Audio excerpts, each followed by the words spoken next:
Oke, assalamualaikum warahmatullahi wabarakatuh. Selamat malam untuk Mbak Rofi dan Mbak Kris.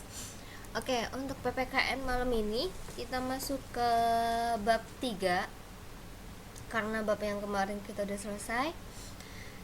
Oke, bab 3 itu mengenai perkembangan pengelolaan kekuasaan negara di pusat dan daerah dalam mewujudkan tujuan negara Indonesia.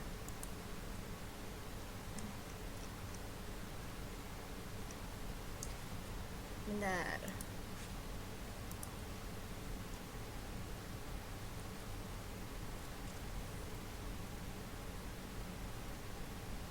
Oke.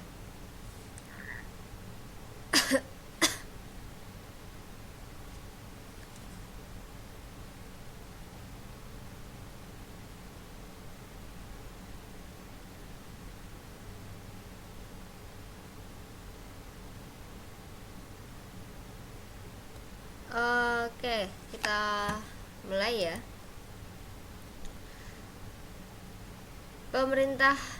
Pemerintahan Negara Kesatuan NKRI gitu ya, Negara Kesatuan Republik Indonesia itu sebagai pemegang kekuasaan negara tertinggi. Dan kekuasaan negara itu terdiri atas dua tingkatan, yaitu ada pemerintah pusat dan juga ada pemerintahan daerah. Dalam arti luas, pemerintahan pusat itu dilakukan oleh setiap lembaga negara yang tugas dan kewenangannya sudah diatur dalam UUD 45 serta peraturan perundang-undangan yang lainnya. Sedangkan dalam arti sempit,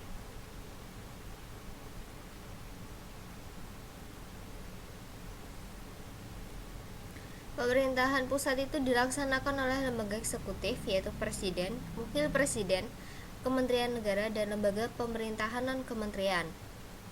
Pemerintahan daerah di Indonesia itu terdiri atas pemerintahan provinsi dan pemerintahan kabupaten atau kota. Pemda atau pemerintahan daerah itu dilaksanakan oleh pemerintah daerah yang dipimpin oleh kepala daerah dan DPRD atau Dewan Perwakilan Rakyat Daerah.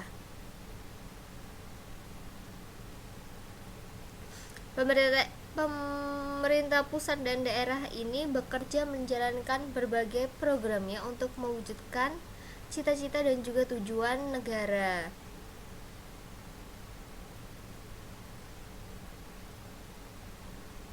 Oke, yang pertama akan kita bahas itu adalah mengenai tujuan negara Indonesia.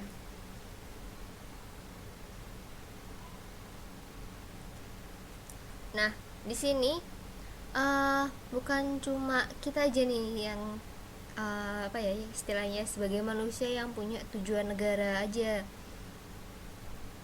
tapi negara itu juga memiliki tujuan. Tujuan negara itu merupakan pedoman untuk mengarahkan segala kegiatan negara, menyusun dan mengendalikan alat perlengkapan negara serta kehidupan rakyat.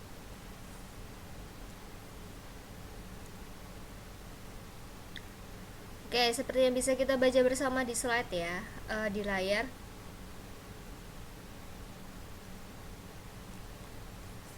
Pada saat ini terdapat berbagai macam perspektif mengenai tujuan negara. Berkaitan dengan hal tersebut, para ahli ini mengemukakan rumusan tujuan negara yang berbeda satu dengan yang lainnya. Adapun beberapa teori tersebut, yang pertama mengenai teori Plato.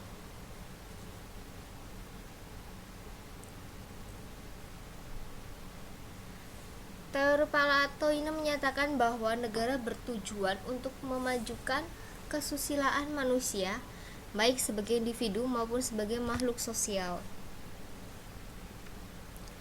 Teori kedua mengenai tujuan negara yaitu adalah teori negara kesatuan.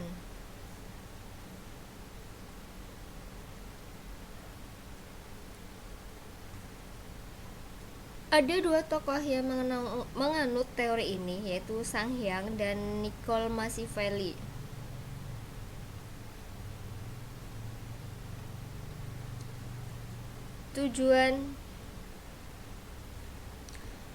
Kalau menurut Sang Hyang, tujuan negara itu adalah mengumpulkan kekuasaan yang sebesar-besarnya. Tujuan tersebut dapat dicapai dengan cara menyiapkan tentara yang kuat, berdisiplin, dan bersedia menghadapi segala kemungkinan sehingga negara akan kuat. Sebaliknya, rakyat harus lemah sehingga tunduk kepada negara. Sedangkan kalau Machiavelli mengatakan bahwa tujuan negara itu adalah menghimpun dan memperbesar kekuasaan negara agar tercipta kemakmuran, kebesaran, kehormatan, dan juga kesejahteraan rakyat.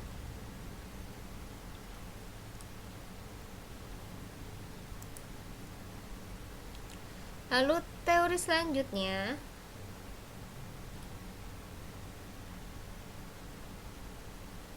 itu adalah teori teokratis atau kedaulatan Tuhan.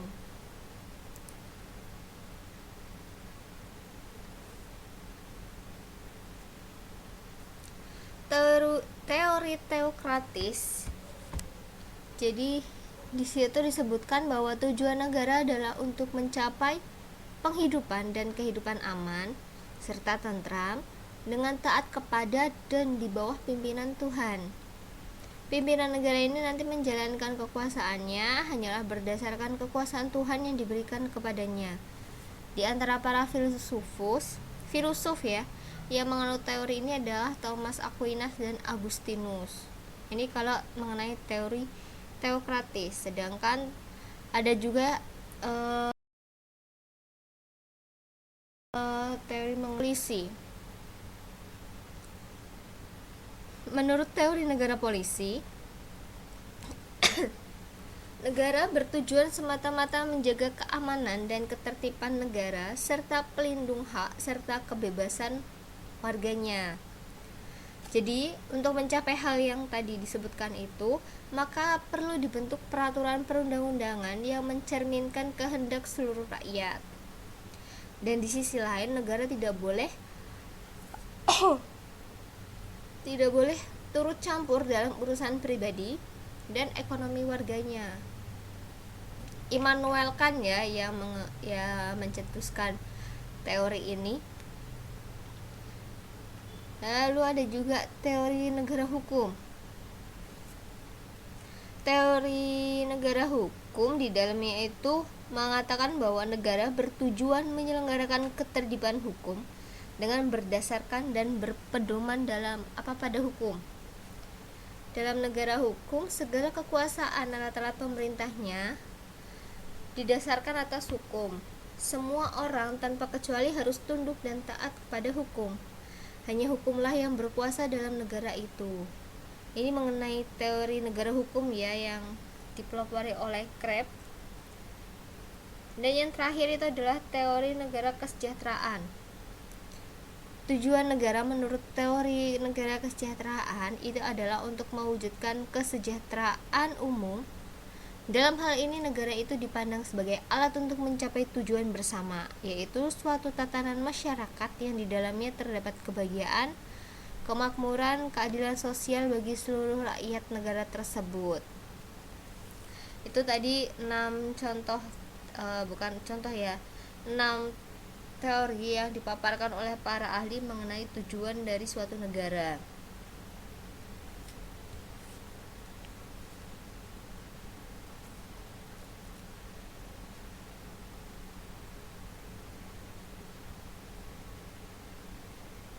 Kemudian selanjutnya mengenai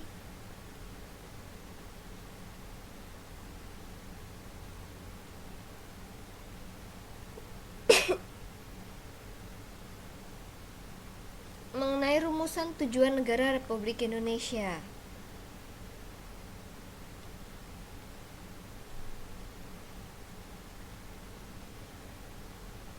Oke.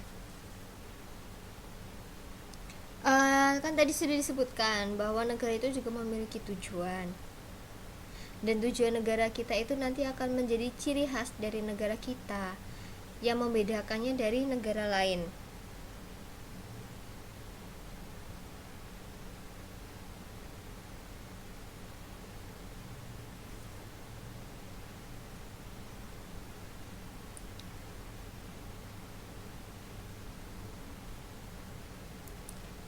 Kemudian, dan untuk mengetahui tujuan negara kita, kita bisa menelaah pembukaan Undang-Undang Dasar Republik Indonesia 45 alinea keempat.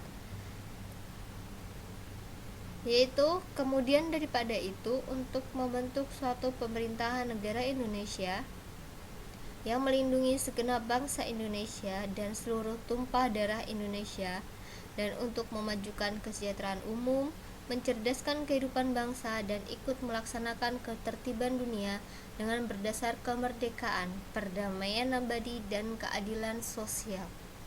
Ini isi pembukaan UUD 45 di alinea keempat.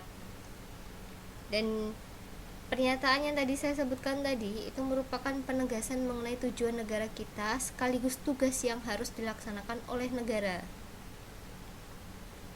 Yaitu ada 4 poin. Poin pertama, melindungi segenap bangsa Indonesia dan seluruh tumpah darah Indonesia. Yang kedua, memajukan kesejahteraan umum.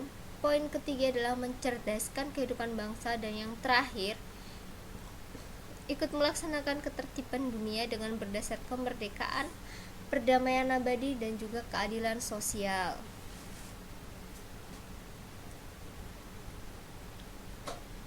Nah, kita ini termasuk menganut teori negara kesejahteraan ya, karena keempat tujuan ini menekankan pada aspek kesejahteraan rakyat. Selain itu, di UUD 45 di bab 1 pasal 1 ayat 3 ditegaskan pula bahwa negara Indonesia adalah negara hukum. Artinya Indonesia ini bukan negara yang berdasarkan kepada kekuasaan belaka. Jadi semakin jelaslah bahwa Indonesia ini adalah negara hukum yang bertujuan untuk mewujudkan kesejahteraan umum, membentuk suatu masyarakat adil dan makmur berdasarkan Pancasila. Dengan demikian, jika ditinjau dari aspek tujuan negaranya, Indonesia ini berkedudukan sebagai negara hukum dan negara kesejahteraan. Ini ya poinnya ya.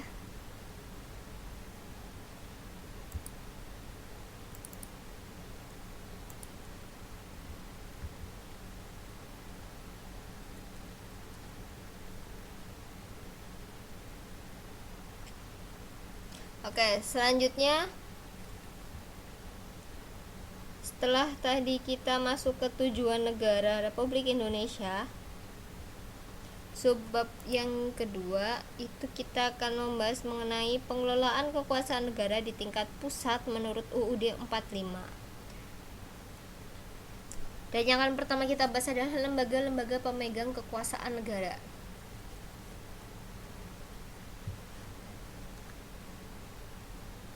Jadi proses pengelolaan kekuasaan negara itu sangat dinamis di Indonesia ya. Berbagai perubahan ini mewarnai pelaksanaan pengelolaan negara di Indonesia. Dan perubahan tersebut tentu saja dilakukan agar negara ini dapat lebih maju, yang ditandai dengan terwujudnya cita-cita dan tujuan negara sebagaimana termaktub dalam alinea 2 dan keempat pembukaan UUD 45.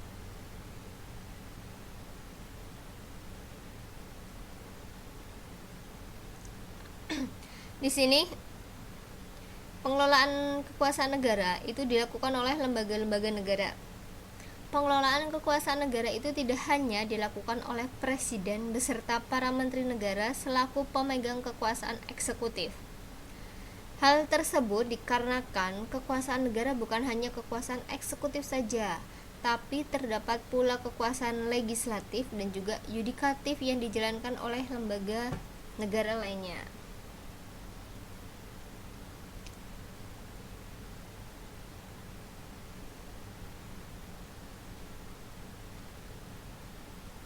Ini ada struktur ketatanegaraan Republik Indonesia ya. sebelum dilakukan perubahan. Ada DPR, Presiden, MPR, DPA, dan juga BPK. Itu sebelum dilakukan perubahan berdasarkan UUD 45.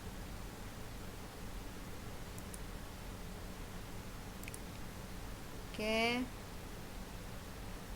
DPA itu Dewan Pertimbangan Agung ya, sedangkan BPK kemarin sudah kita bahas, yaitu Badan Pemeriksa Keuangan.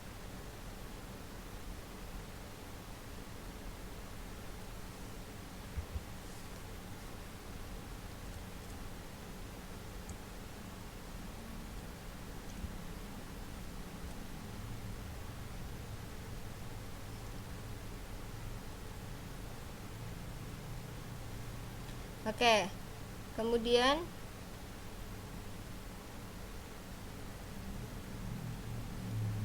ini struktur ketatanegaraan berdasarkan undang-undang setelah dilakukan perubahan. Malam Mbak Uli. Kalau tadi kekuasaan tertinggi di MPR ya, sekarang mereka istilahnya sejajar antara BPK, Presiden, DPR, MPR, DPD, MA, dan MK.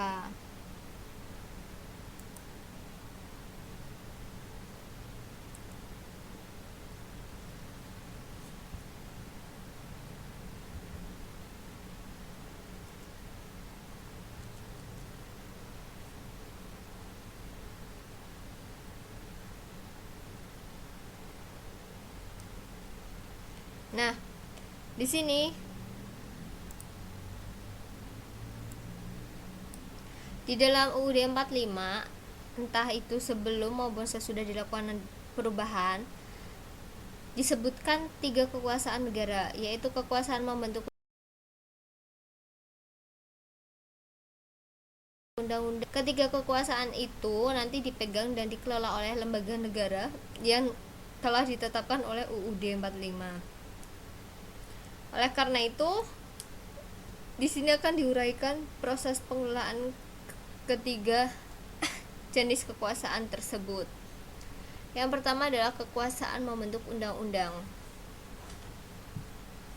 Kekuasaan membentuk undang-undang disebut juga kekuasaan legislatif. Jadi, kekuasaan ini secara teoritis dipegang oleh DPR. Tapi sebelum perubahan Undang-Undang Dasar 45, kekuasaan tersebut dipegang oleh Presiden dan DPR hanya memberikan persetujuan saja. Hal ini ditegaskan oleh ketentuan pasal 5 ayat 1 yang menyatakan Presiden memegang kekuasaan membentuk undang-undang dengan persetujuan DPR.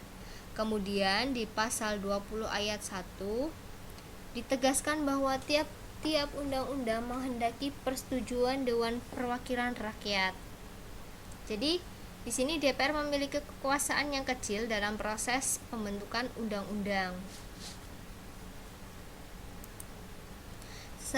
Nah, setelah dilakukannya perubahan terhadap UUD 45, DPR ini memiliki kedudukan yang lebih kuat dalam pengelolaan kekuasaan negara.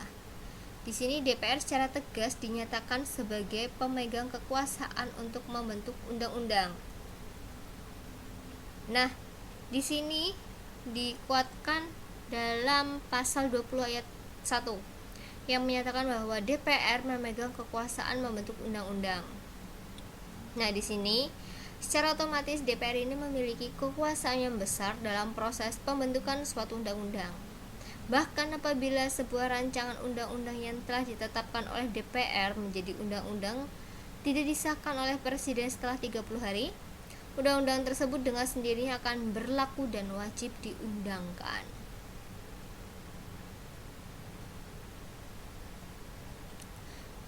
DPR ini juga memiliki kekuasaan yang besar dalam mengontrol setiap kebijakan pemerintah.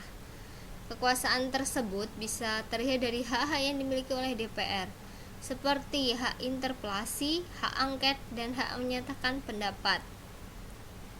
Di sini Dengan ketiga haknya itu, DPR ini akan menjadi lembaga penyeimbang sehingga kebijakan-kebijakan yang diambil oleh pemerintah dapat dikendalikan dan dipastikan kebijakan tersebut untuk meningkatkan kesejahteraan rakyat.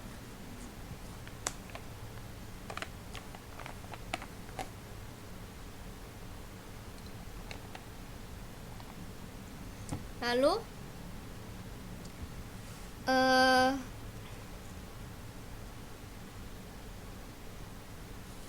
jenis kekuasaan yang kedua itu adalah kekuasaan pemerintahan negara.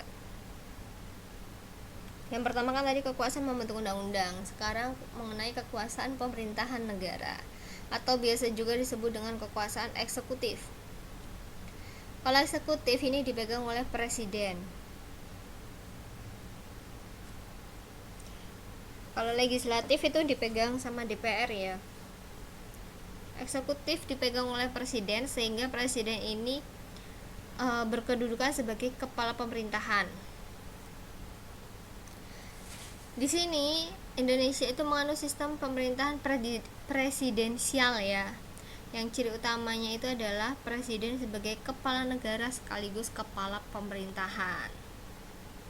Jadi kalau ada soal sistem pemerintahan Indonesia itu apa, bisa jawab ya teman-teman, yaitu presidensial.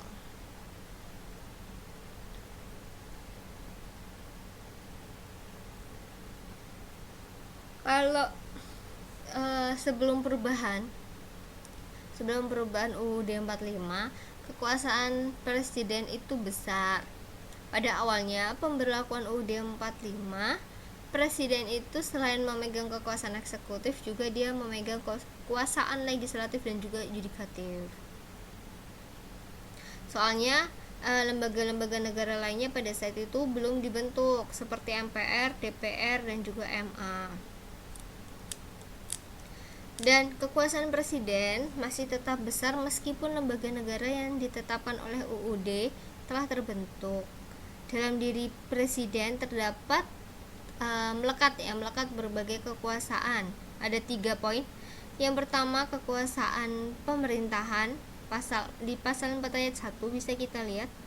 Lalu yang kedua adalah kekuasaan membentuk undang-undang, dan yang ketiga adalah panglima tertinggi angkatan bersenjata yang terdiri dari angkatan darat, angkatan laut dan angkatan udara. Selain itu, presiden juga di sini memiliki kekuasaan untuk menentukan keanggotaan MPR dari unsur angkatan bersenjata Republik Indonesia, utusan golongan dan utusan daerah dengan mengeluarkan suatu keputusan presiden. Di sini presiden juga berhak memberikan grasi, amnesti, rehabilitas dan abolisi kepada seorang terpidana.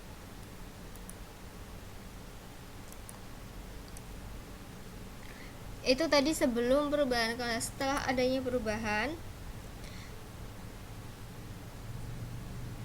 ada perubahan yang berkaitan dengan kekuasaan presiden, yaitu yang pertama, presiden ini tidak lagi berkedudukan sebagai pemegang kekuasaan membentuk undang-undang, karena ini sebagai konsekuensi dari dialihkannya kekuasaan membentuk undang-undang ke DPR.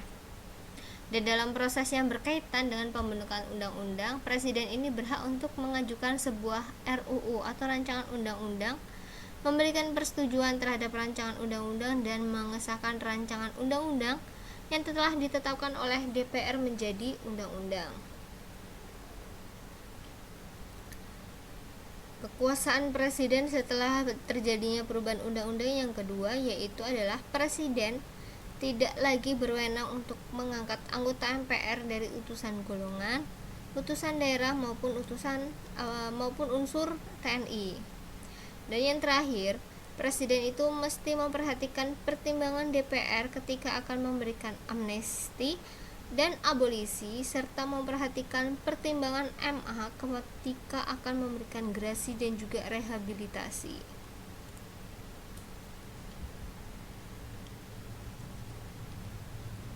Jenis kekuasaan yang terakhir itu adalah kekuasaan kehakiman atau yudikatif ya.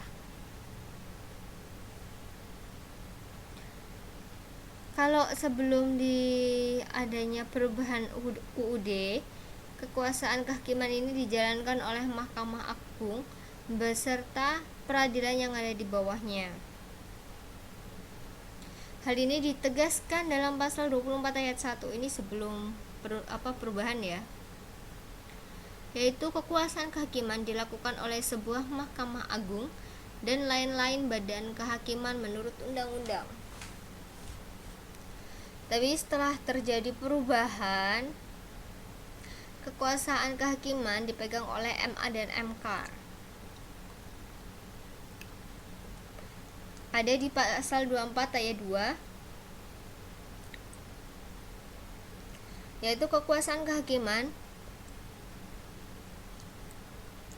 dilakukan oleh sebuah Mahkamah Agung dan badan peradilan yang berada di bawahnya dalam lingkungan peradilan umum, lingkungan peradilan agama, lingkungan peradilan militer, lingkungan peradilan tata usaha negara, dan oleh sebuah Mahkamah Konstitusi. Ini setelah perubahan ya, perubahan UUD 45.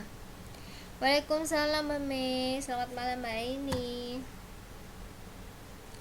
Di sini perubahan tersebut menyebabkan terjadinya perubahan fundamental dalam pengelolaan kekuasaan kehakiman. MA di sini tidak lagi menjadi satu-satunya pemegang kekuasaan, karena terdapat Mahkamah Konstitusi sebagai mitra dalam menyelenggarakan kekuasaan kehakiman. Hal tersebut memberikan peluang yang lebih besar bagi setiap warga negara untuk mencari keadilan dan kepastian hukum. Itu tadi mengenai 3 jenis kekuasaan.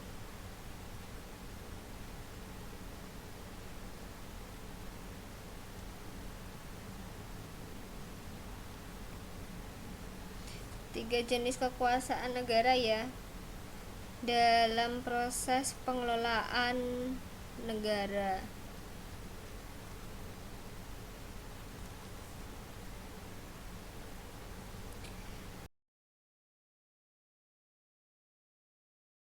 Dan mewujudkan tujuan negara. Tadi yang pertama adalah lembaga-lembaga pemegang kekuasaan negara ya.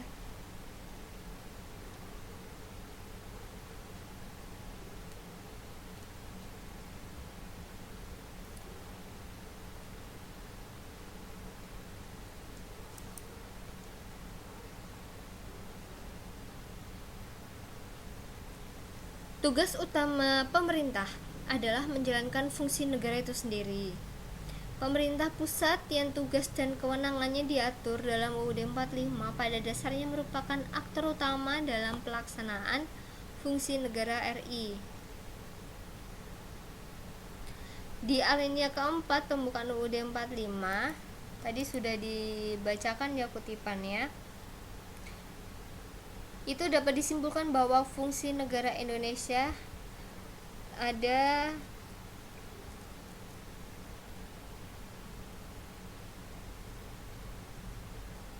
4 poin.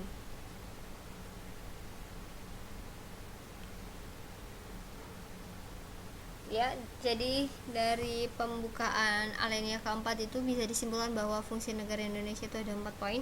Tadi di awal-awal juga sudah dijelaskan ya. Ya, waalaikumsalam Mas Nur.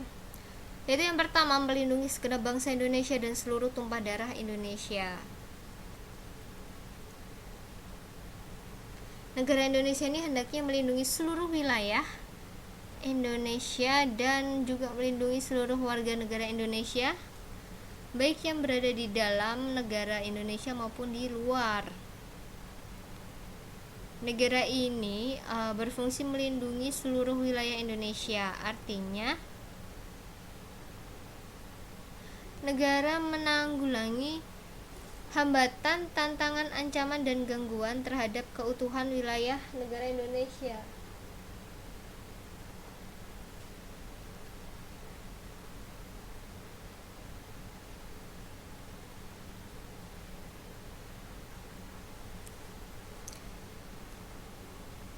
Sebentar.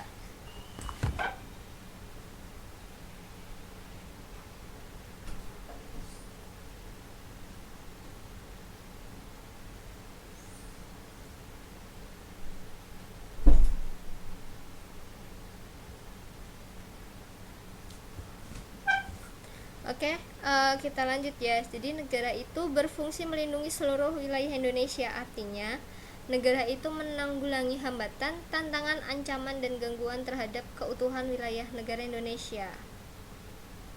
Negara berfungsi melindungi seluruh warga negara Indonesia. Artinya, negara ini menjamin keamanan, ketertiban, dan ketentraman warga negaranya dalam menjalani kehidupan bermasyarakat, berbangsa, dan bernegara. Baik warga negara yang ada di Indonesia, dalam negeri maupun di luar negeri ya. Lalu fungsi yang kedua adalah memajukan kesejahteraan seluruh rakyat Indonesia. Negara Indonesia hendaknya ini mewujudkan kesejahteraan bagi warga negaranya, baik lahir maupun batin. Segala kekayaan alam yang ada di Indonesia ini harus dipergunakan negara untuk kesejahteraan seluruh rakyatnya. Jadi tidak hanya rakyat yang mampu, akan tetapi juga yang tidak mampu.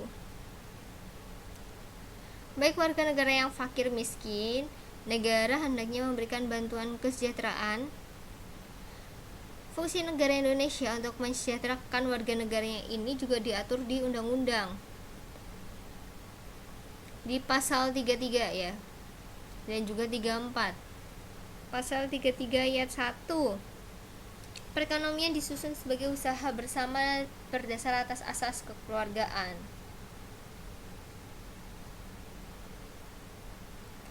Lalu ayat kedua, cabang-cabang produksi yang penting bagi negara dan yang menguasai hajat hidup orang banyak ini dikuasai oleh negara. Ayat 3, bumi dan air dan kekayaan alam yang terkandung di dalamnya dikuasai oleh negara.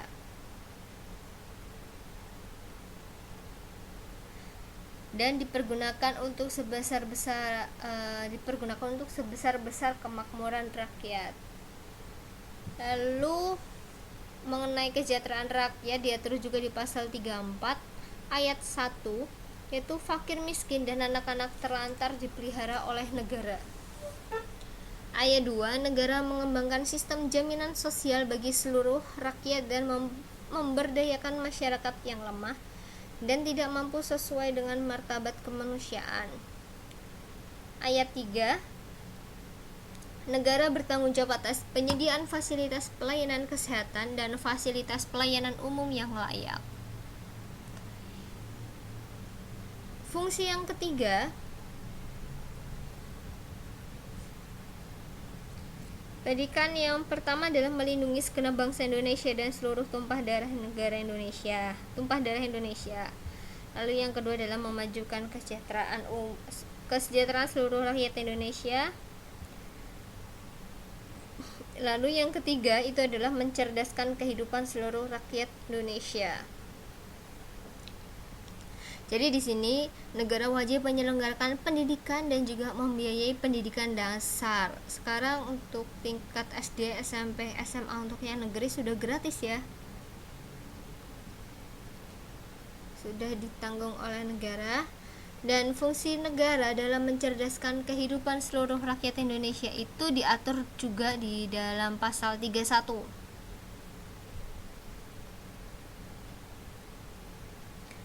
Yaitu ayat 1, setiap warga negara berhak mendapat pendidikan. Ayat 2, setiap warga negara wajib mengikuti pendidikan dasar dan pemerintah wajib membiayainya.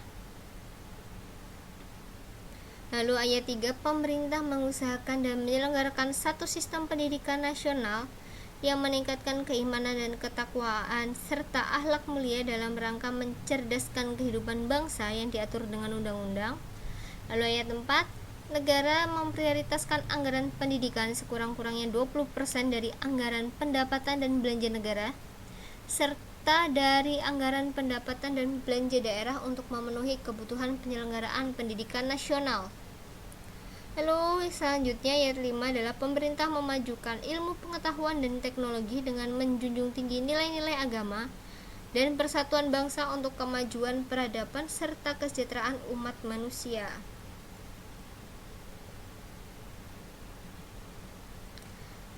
Fungsi yang terakhir itu adalah aktif melaksanakan ketertiban dunia. Jadi negara itu hendaknya juga turut serta mewujudkan kehidupan dunia yang damai, adil dan juga sejahtera. Dan di sini Indonesia itu juga menjadi anggota yang aktif dalam beberapa organisasi regional maupun internasional, misalnya PBB, ASEAN, OKI, APEC, dan juga masih banyak lagi ya. Selain itu, Indonesia juga menyelenggarakan hubungan dengan negara-negara lain di dunia, dan biasanya ini disebut dengan hubungan diplomatik. Ini bisa dalam bidang politik, ekonomi, budaya, pertahanan, keamanan ya.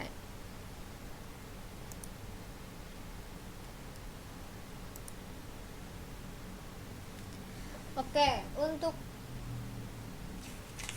PPKN sampai di sini dulu. Ada yang mau ditanyakan?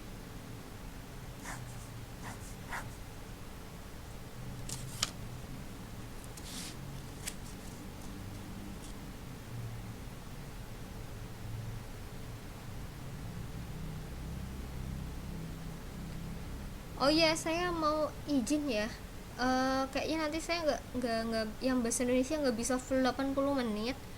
Saya karena tiba-tiba ada keperluan, mungkin nanti cuma nyampe setengah perjalanan aja ya, 40 menit. Nggak apa-apa kan ya? Keberatan nggak kira-kira?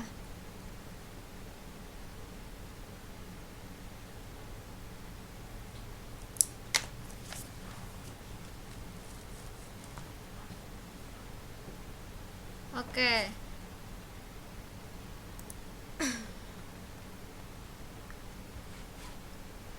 Oke, terima kasih kalau kayak gitu. Kita masih melanjutkan soal terakhir, masih ada 10 soal yang perlu kita selesaikan bersama-sama. Kemarin udah sampai di soal nomor 40, sekarang kita lanjut 41 sampai 50 ya.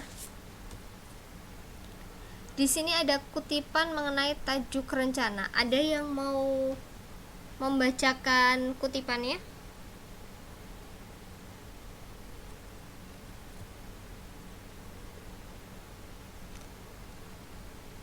Bentar, kita udah temenan Mbak Uli.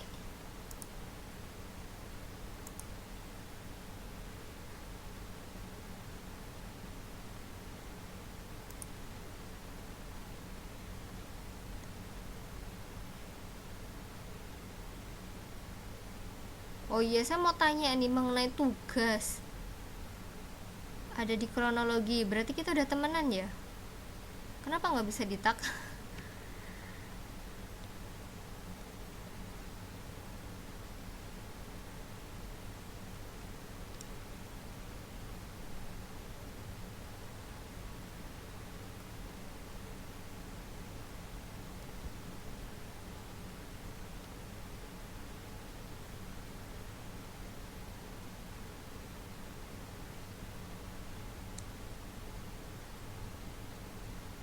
Eh,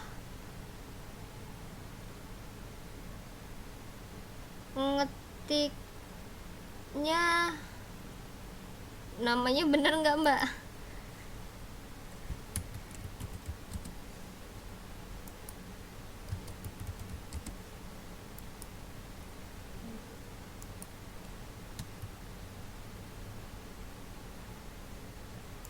Nggak mau ya.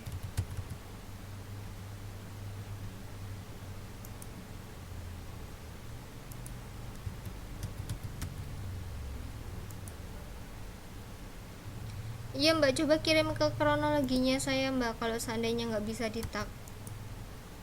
Mbak Ulinya hilang. Kok saya nggak bisa ngetik ya?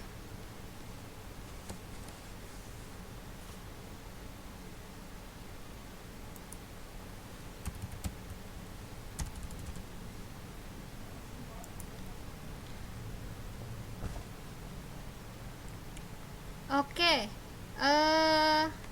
lanjut ke soal. Ada yang mau membacakan kutipan tajuk rencana?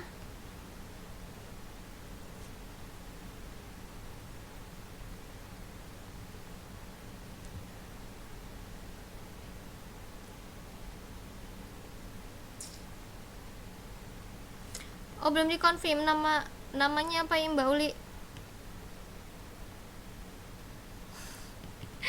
maaf.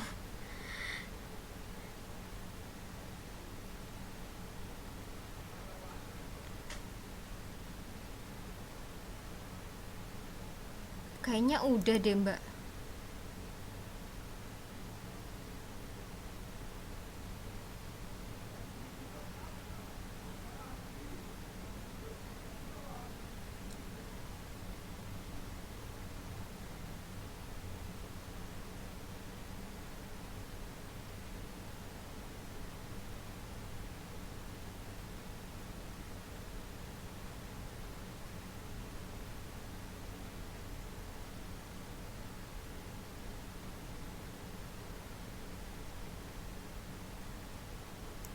Bentar.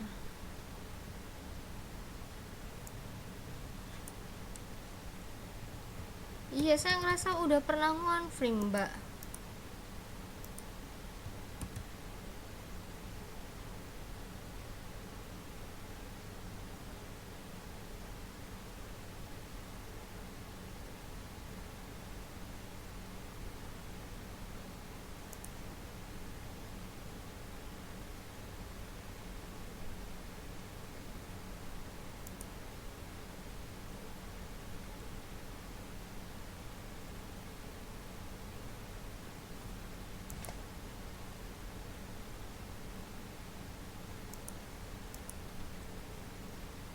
Udah mbak, udah saya accept. Oh, saya jadi inget tadi mau bahas, lupa. Jangan lupa deadline-nya nyampe awal November ya. Ini yang bahasa Indonesia berarti yang baru ngirim cuma Mbak Uli ya. Saya tunggu buat yang lain ya. Oke, balik lagi ke topik.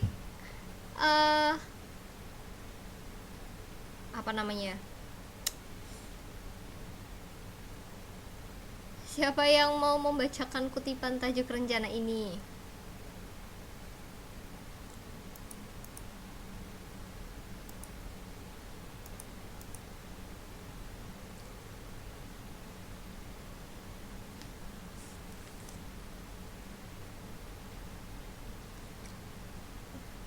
Kutipannya kecil, singkat ya ini ya.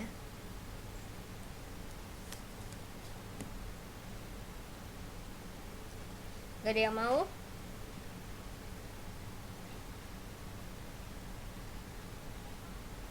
Oke, nggak apa-apa Mbak Kris. Oke, kalau gitu saya bacakan ya. Perencanaan gerakan hemat air dan sekaligus berarti berdisiplin dalam penggunaan air di Surabaya menjadi amat relevan. Disiplin dalam penggunaan air bersih harus dilihat sebagai semacam kesetiakawanan sosial. Sebab dengan kita berdisiplin menggunakan air bersih berarti memberikan peluang kepada anggota masyarakat lainnya yang selama ini kesulitan air untuk berkesempatan menikmati air bersih. Pertanyaannya, pernyataan yang berupa pendapat penulis dalam tajuk rencana tersebut adalah A, B, C, D, atau E?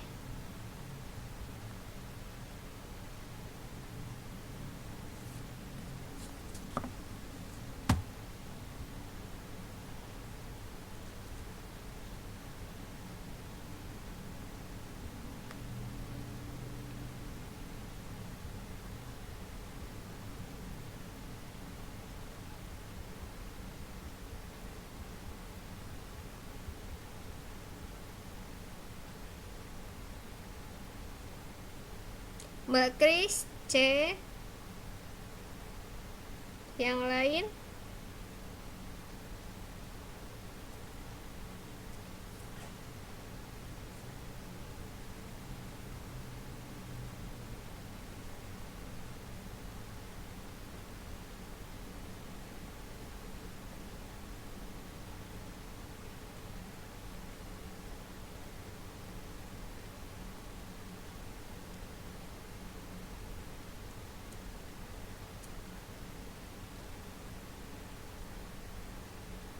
Selain Mbak Kris, ada yang mau mencoba menjawab lagi?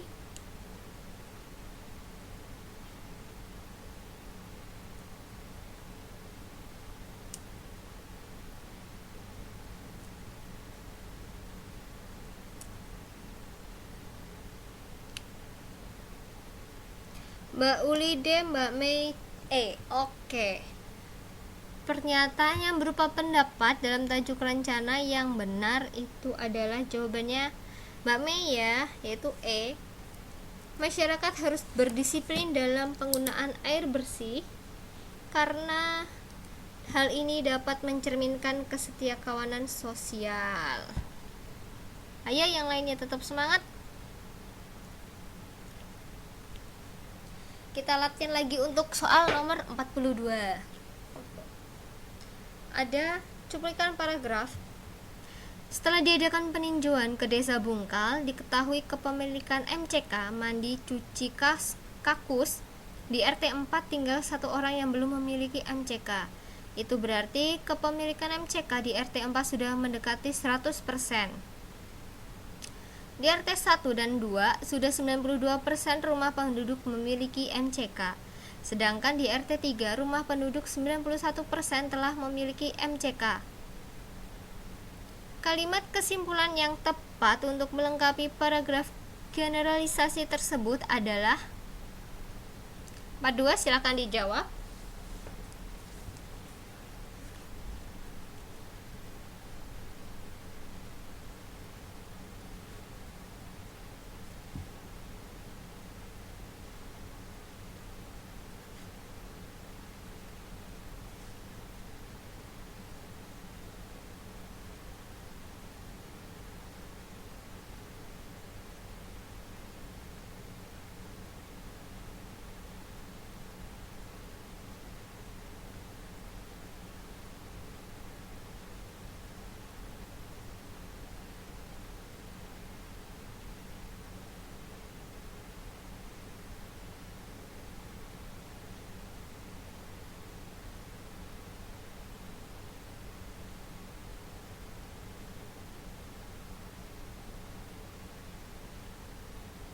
Mbak Mei yang lainnya?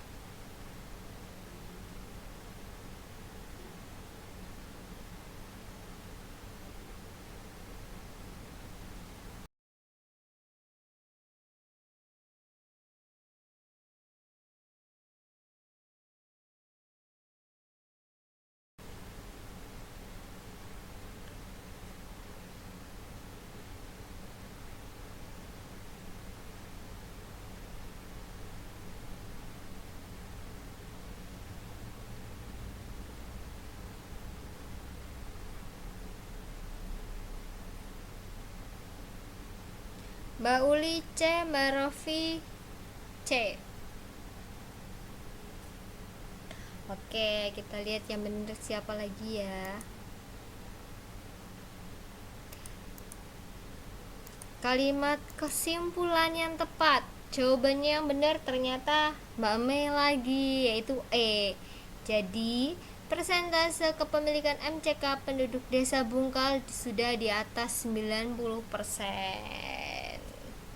Ayo jangan mau kalah sama Mbak Mei.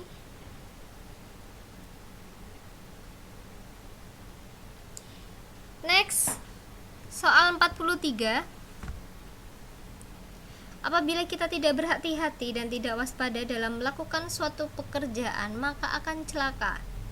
Gurindam yang sesuai dengan isi nasihat di atas adalah, ayo masih ingat tentang gurindam? Salah satu jenis pantun lama ya. Apa puisi lama?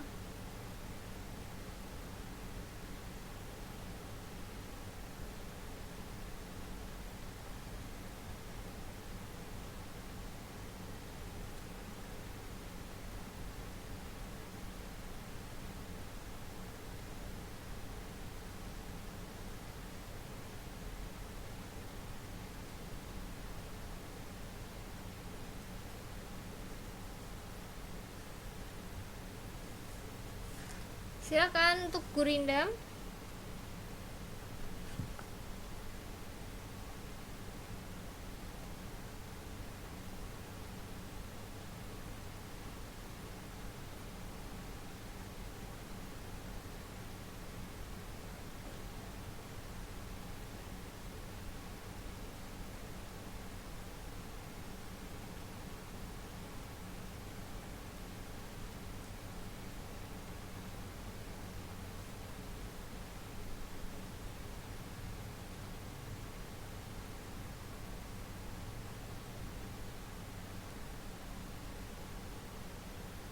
Mbak Mei A, Mbak Kris E, Mbak Uli A. Oke, 2A 1 E ya. Kita lihat.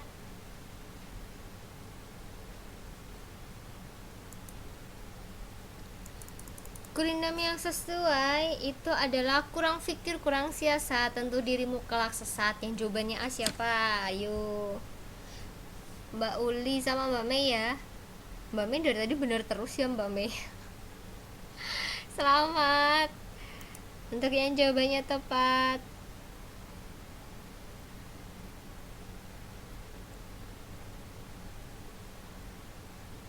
Lagi encer tiap hari aja Mbak encernya Mbak. Oke, yang lainnya ayo semangat. Untuk soal nomor 44 ada sebuah puisi. Judulnya Surat dari Ibu. Jika bayang telah pudar dan elang laut pulang ke sarang, angin bertiup ke benua, tiang-tiang akan kering sendiri, dan nahkoda sudah tahu pedoman. Boleh engkau datang. Makna lambang dari nahkoda sudah tahu pedoman adalah, ayo yang senang puisi, kayak kelas ini banyak yang suka puisi cerpen gitu ya.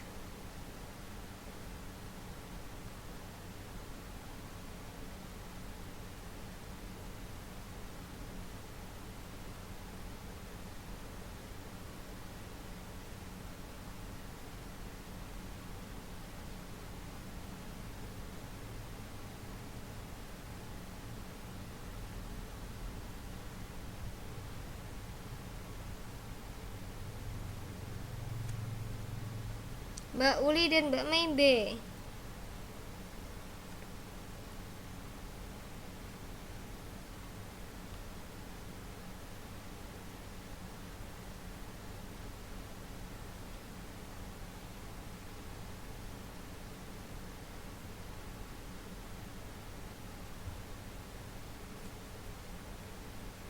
Mungkin sinyalnya ya. Sinyal di Mbak Kris kayaknya. Oke, kita tunggu Mbak Kris ya.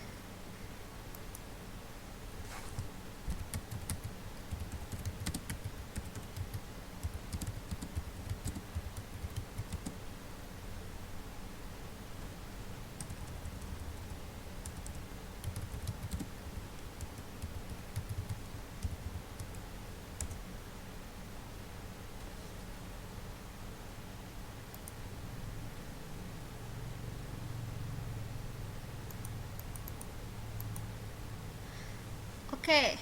Untuk nomor 44 tadi yang jawab Mbak Uli sama Mbak Mei B ya.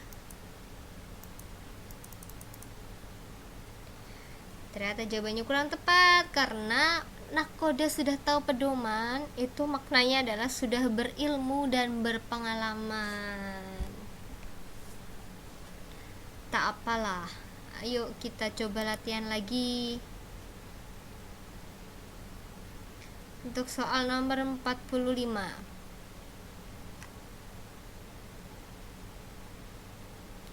Penggunaan kata penghubung korelatif dalam kalimat berikut ini adalah A, B, C, D, atau E. Ayo yang lainnya semangat, masih kurang 5 soal lagi ya.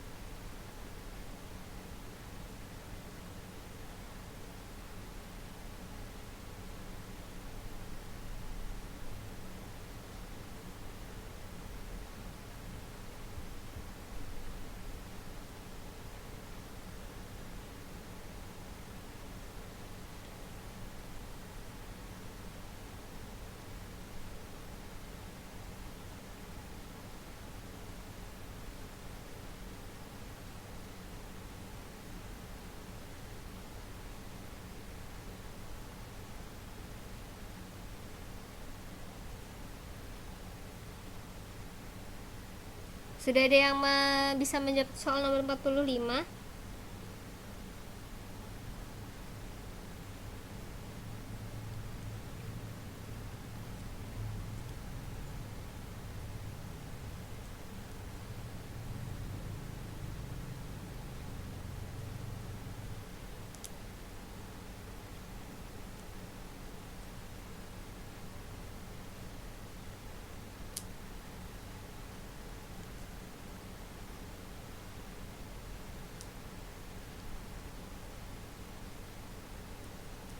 Gimana nih untuk soal nomor 45?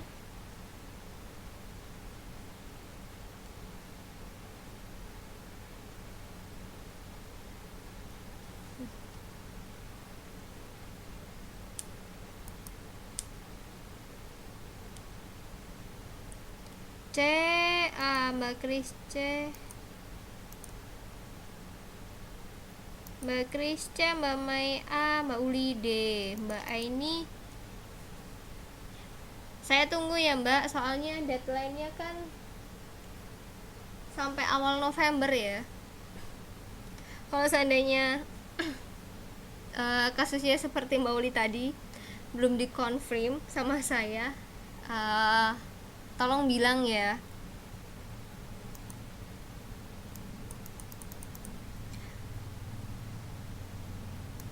C A D ya jawabannya.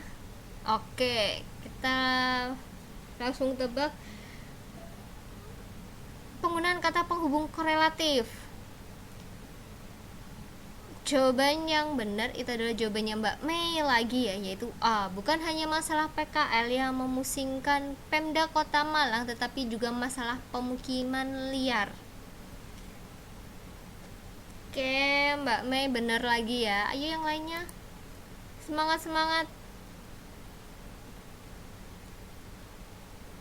Untuk 46, ada paragraf.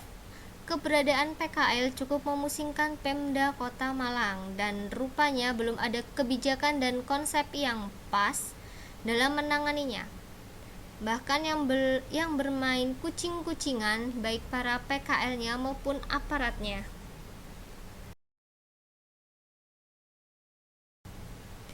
Menurut Muhammadiyah Malang yang bekerja sama dengan Pemda atau Bapeda Kota Malang, sebanyak 44,7% PKL meminta izin kepada perorangan atau kelompok aparat, dan hanya 42,1% izin resmi dari pemerintah daerah.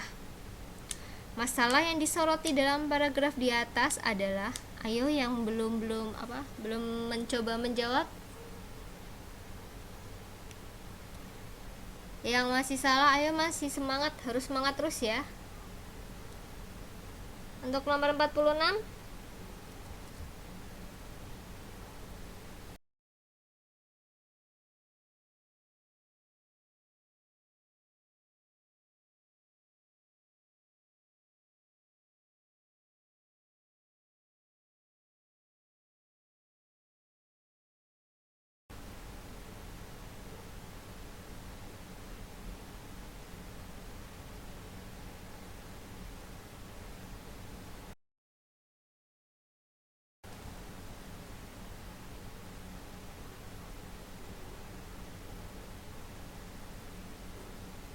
Mbak Kris A, Mbak Mei D. Ada lagi yang mau mencoba menjawab?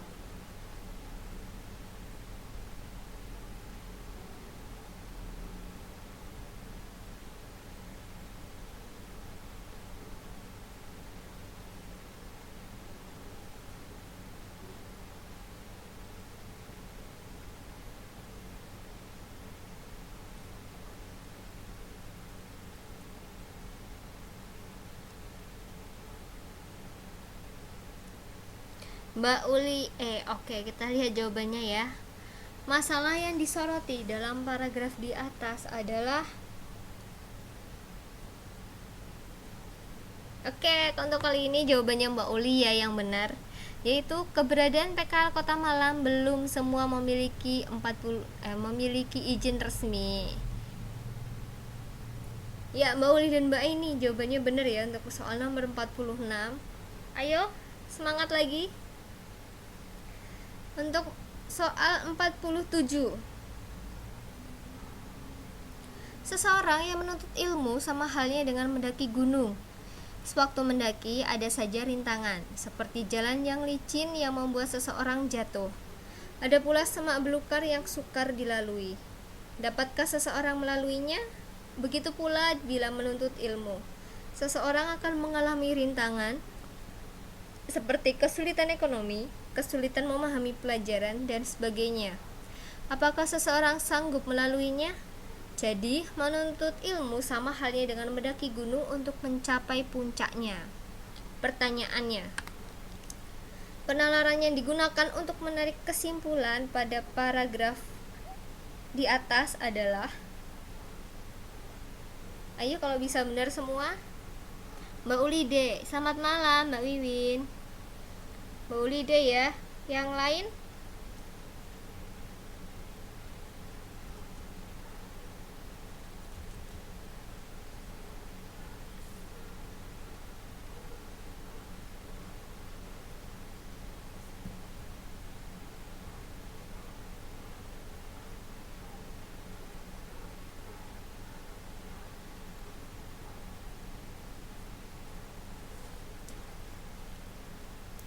Mbak Ulide, Mbak Ainide, Mbak Meide. Wah, ini satu kelas kompak jawab D ya.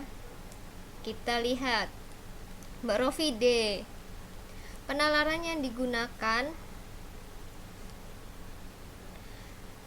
untuk menarik kesimpulan paragraf di atas itu adalah yang benar B ya, analogi.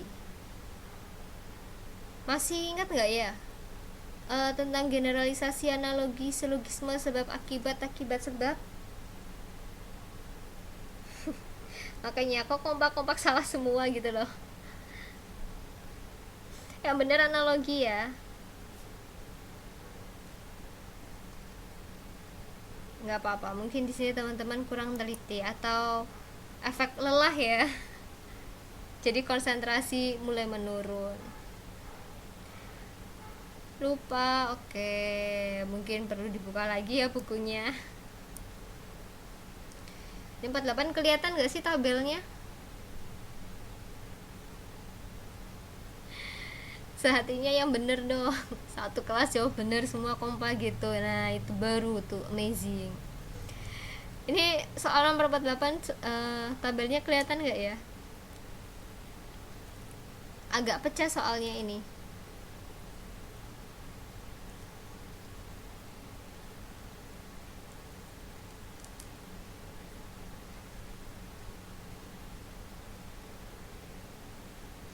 Kalau kelihatan saya apa namanya, saya ikutkan ke dalam pertanyaan. Kalau seandainya nggak kelihatan, kita skip soal nomor 48.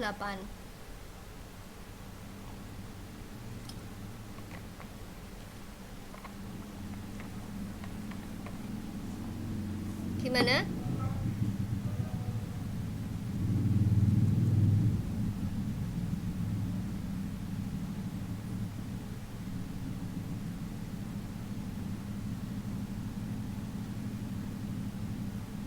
Oke, kelihatan ya kalimat yang sesuai dengan isi tabel. Nah silahkan dicerna ya tabelnya kalau kelihatan.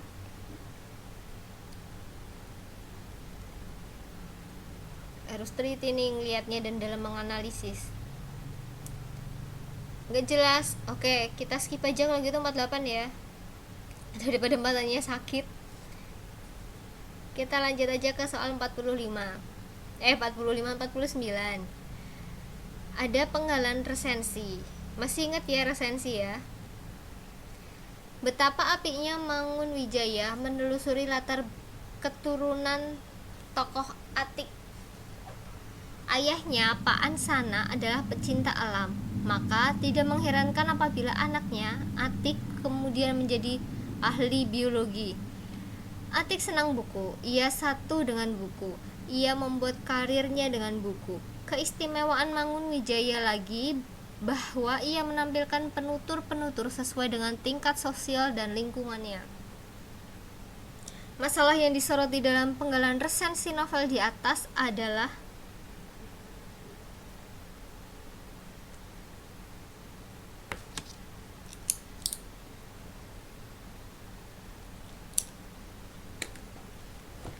resensi novel.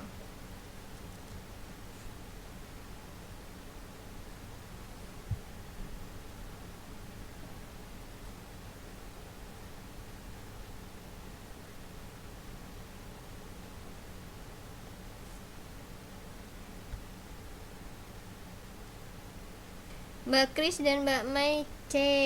Yang lainnya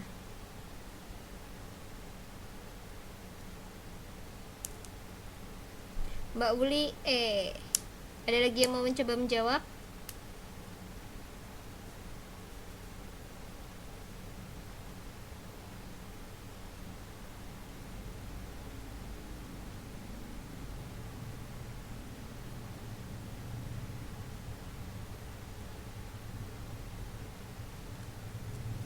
Mbak Aini D. Oke, jawabannya beda-beda semua ya nih ya. Kita langsung masuk ke jawabannya. Masalah yang disoroti untuk apa dalam penggalan resensi novel ini yang benar adalah A, yaitu kelebihan pengarang, dan di sini pengarangnya adalah Mangun Wijaya dalam menggambarkan latar.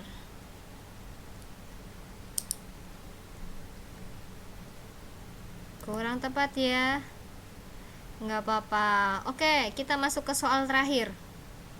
Ada lirik puisi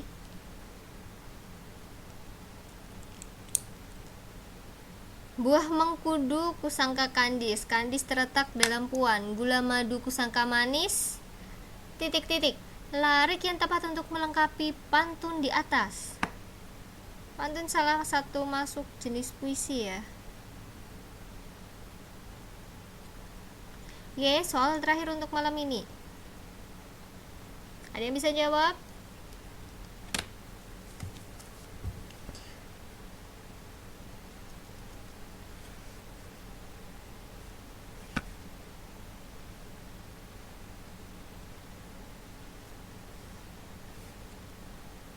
Mbak Kris B.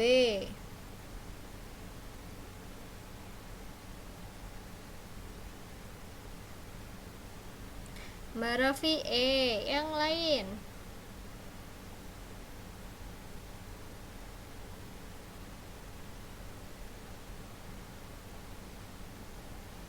Mbak Aini D. Mbak Mei B.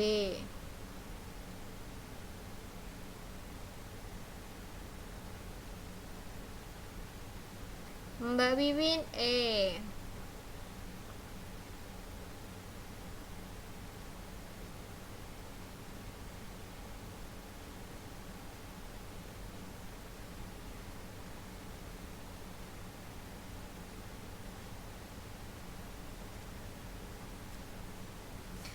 Oke, yang jawabannya E itu yang benar ya. Tadi yang jawab E adalah Mbak Wiwin dan juga Mbak Rofi. Gula manis kusangka manis, manis lagi senyum tuan. Oke, berarti soal 50 soal sudah terselesaikan dan sudah terjawab semua. Seperti yang tadi saya bilang, saya mohon maaf karena ternyata nggak bisa untuk yang bahasa Indonesia nggak bisa sampai selesai, cuma bisa sampai setengah perjalanan aja karena harus ada urusan. Sebelum saya akhiri, ada yang mau ditanyakan?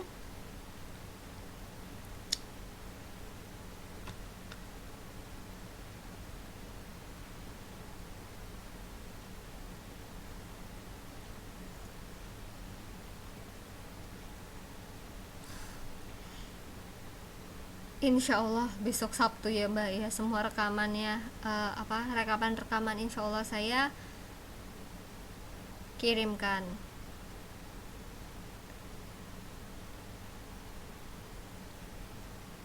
Selain itu ada lagi yang mau ditanyakan? Soalnya kalau selesai ngajar saya nggak bisa kayak tutor lain ya, yang selesai ngajar langsung ngepost rekaman. Soalnya di tempat saya internetnya belum kuat untuk upload ke YouTube.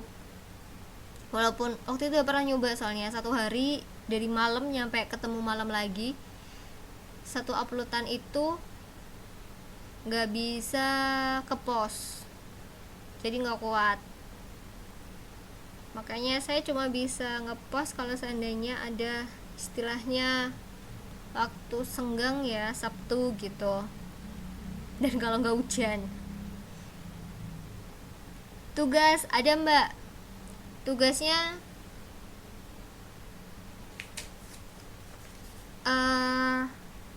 buat video mengenai membaca pidato. Kemarin temanya temanya coba nanti minta Mbak Rofi ya selaku ketua kelas. Nanti videonya dikirim ke Facebook saya, bisa di tag atau bisa kirim ke kronologi saya, dikirim pengumpulan paling lambat sebelum tanggal 5 November.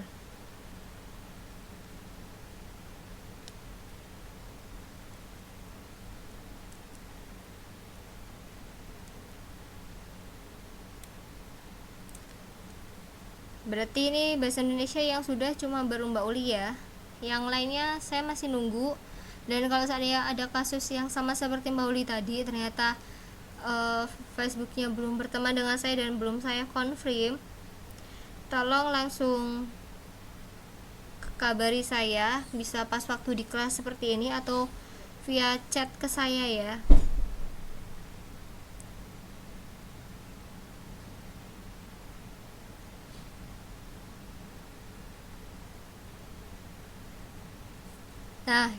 Nah, ini Mbak temanya udah dikasih tahu sama Mbak Uli tentang perpisahan sekolah, kenakalan remaja, terus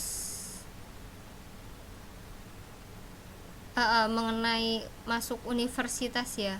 Apa ya istilahnya ya? Saya juga lupa Mbak yang terakhir. Pokoknya ada nyerempet-nyerempet mahasiswa baru apa masuk universitas gitu ya.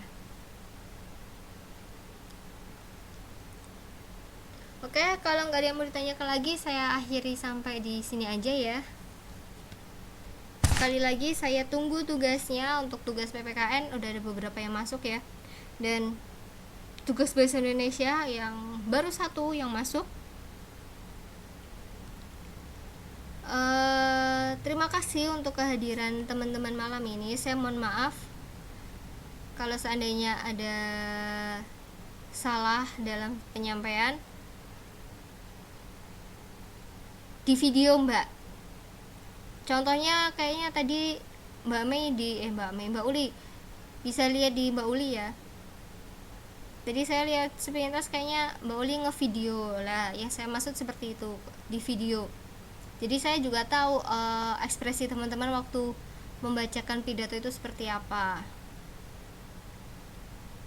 Gitu. Ada lagi?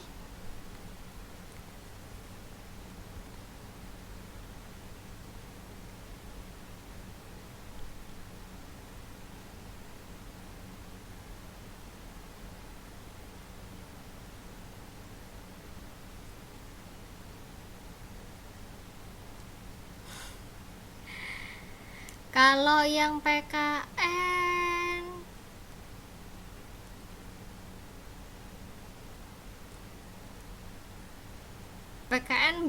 berapa soal ya itu ya Mbak ya? 3 soal kan? Nah Mbak coba nanti tanya Mbak Uli Mbak soalnya Mbak.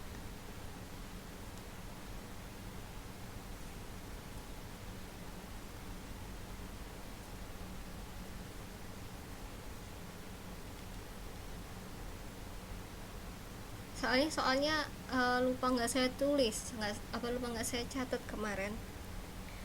Oke, masih ada yang lain?